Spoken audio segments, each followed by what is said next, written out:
Aujourd'hui, je veux créer un poncho pour mon ado.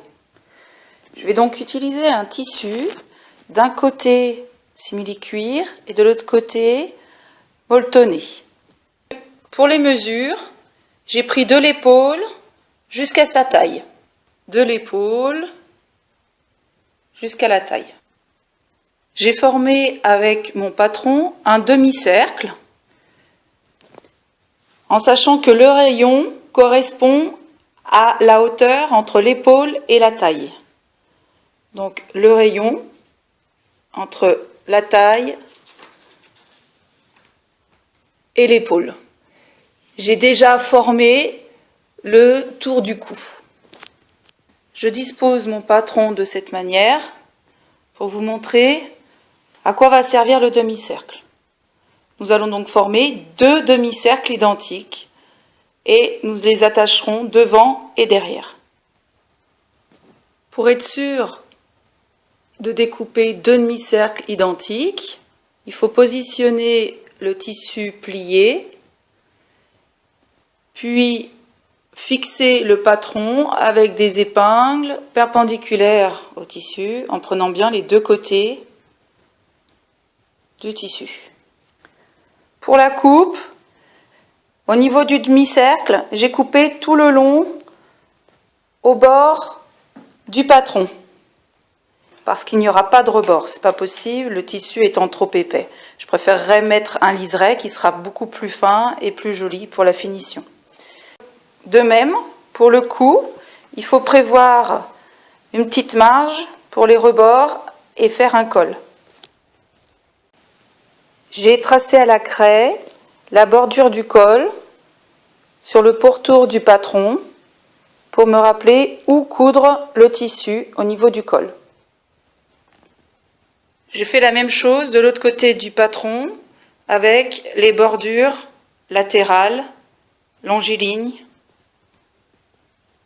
Il faut maintenant positionner le tissu face contre face et fixer avec des épingles perpendiculaires à la future couture pour pouvoir déjà monter le poncho à l'envers. Sur le tissu restant, j'ai découpé une bande correspondant à la largeur du cou et de 6 cm. Je l'ai prise sur le bord du tissu pour deux raisons. La première, c'est qu'il y aura moins de matière au moment de coudre. Et la deuxième raison, c'est que c'est déjà surfilé, je n'aurai pas besoin de le faire à l'intérieur du cou.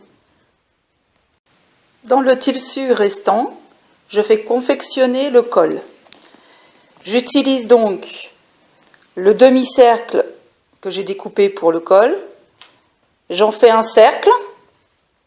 Autour de ce cercle, je vais faire une bande de 6 cm. Voilà, j'ai découpé mon cercle intérieur et mon disque que je vais placer ensuite sur le col. J'ai fixé mon col face contre face, ici à l'intérieur. Voilà la pose du col rond. Alors j'ai fait dépasser un petit peu plus le col et puis j'ai trouvé ça plus joli de proposer un croisement en biais plutôt que perpendiculaire, ça fait plus féminin.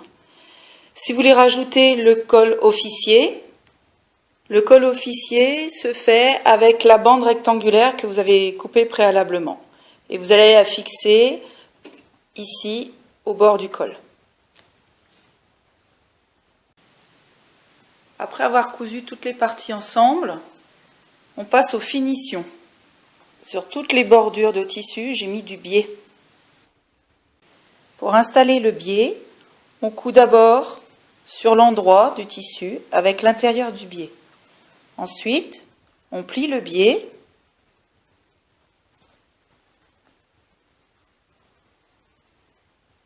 et on coud le long du biais, intérieur-extérieur, sur toutes les bordures de tissu. Pour pouvoir fermer le poncho, j'ai mis des boutons pression parce que des vrais boutons auraient abîmé le tissu, très épais. J'ai J'ai d'abord installé les deux du bas, les deux d'en haut, et ensuite un de plus au milieu.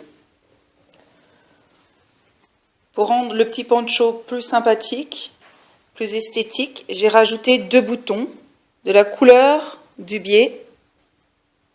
Voilà, le poncho pour mon ado est terminé. À vous de jouer!